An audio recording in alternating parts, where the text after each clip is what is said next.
What's interesting about the world is, like California, they're investing more than 100% here. How can you invest more than 100%? You run a deficit. You're borrowing from the future. That's not a good, healthy thing to do when it gets as out of control as it is in California. But this is the fundamental thing. If there's one thing in service science we have to figure out, it's how to invest in these systems. Remember, we know how to invest in making computer chips better, year after year after year. But we don't know how to invest in service systems and service networks, get them better and better and better year after year. Let's look at people. I like this example here. Here's a person sitting in a car. Anybody know what this is? What is it? Can anybody see what this is? That's the very first cell phone.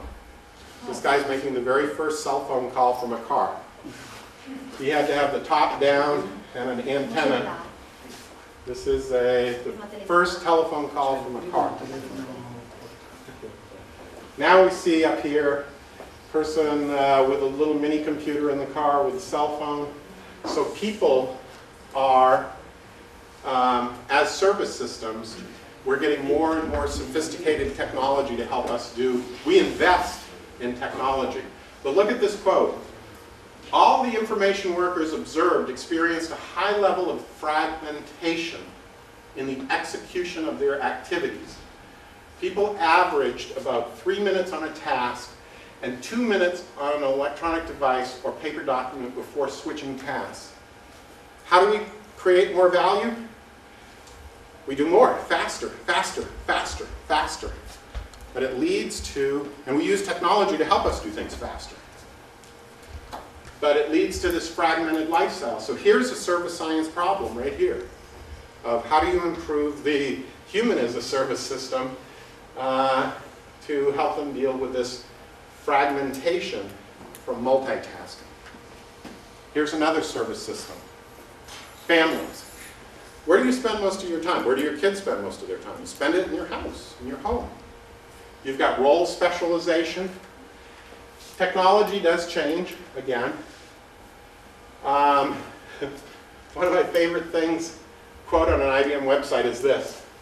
In the agricultural age, work, life, and family blended seamlessly. Yeah, you stayed on the farm. Your kids helped you. You were with your family all the time. That's no longer the case. Now, in Silicon Valley, this is what people read in Silicon Valley. It's the 7 habits of highly successful, effective families. Developing a family mission statement. Treating your family like a business. Is that healthy? Intuitively, this seems wrong to me. But serious people seriously do this. They're thinking about their family as a service system that needs to be improved. Do I outsource that or do I myself? Gee, I really like working in the garden. It's how I unwind. But economically, it makes no sense for me to spend all this time distributing fertilizer on my roses. So we battle with service system productivity and quality even in our family life. Universities. Wow. These are interesting service systems. They've changed, right? Sort of. Lecture mode is still the dominant source of knowledge dispensation, although there is more technology. I'm a big believer in telepresence, but universities as service systems, the reason I took my current job is I think universities are about to change dramatically and for the better, and I think that's going to be exciting. Hospitals. Look at these early hospitals, places where people went to die. Now you have surgeons doing robotic surgery across the Atlantic. Technology has enabled access to capabilities. You know, one of the things that technology does is it allows us to distribute value co-creation in space and time. In the 1960s, William Baumol, who wrote the preface to our Handbook of Service Science, which is coming out soon. As soon as I get a copy, I'll be giving you all a copy of the Handbook of Service Science. He wrote the foreword to our Handbook of Service Science. In the 1960s, he wrote a very famous paper that said, for certain types of service, productivity can never improve. Wow. Whoa, William Baumol. What? Never improve? What are you talking about, William Baumol? Well, first of all, he's changed his mind. But in the 1960s, he wrote a very famous paper. And guess what example he gave? A string quartet. 4 players. He said even the tempo of the music can't be increased in time because that would distort the music. So you can never increase the productivity of a string quartet. Well, guess what? CD-ROMs, DVD, you can displace it in time and space. We're recording this thing. No, you can increase the productivity of the people who are in that service system. So he later said, I was wrong. You can improve the productivity. But the point is that these systems, you can improve the productivity and the quality and the compliance and the sustainable innovation if we have the appropriate science of service systems. Businesses, I won't bore you with this, but obviously businesses are service systems. Cities, this is the most interesting service system to me. Of all the service systems, why are cities the most interesting service systems? They're microcosms. And there's a new, every month there's a new million-person city appearing on planet Earth, mostly in China. Cities are going gangbusters. They're very ancient, they're going great, and these are fabulous types of service systems. Nations are service systems, complex systems of systems. Thank you. Should I take about 10 more minutes? Yes, you want. Okay.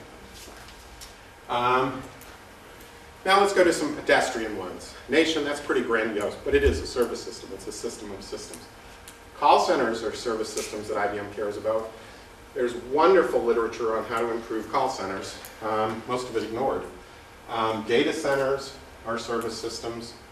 The point is there's lots of different types of service systems. How do you know a service system when you see it? It's a complex system.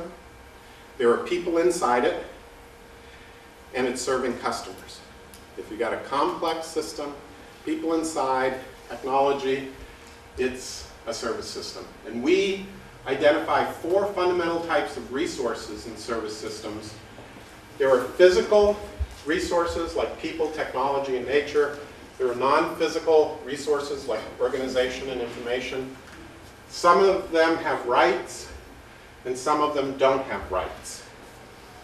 Like you don't get thrown in jail for destroying a piece of technology that you own.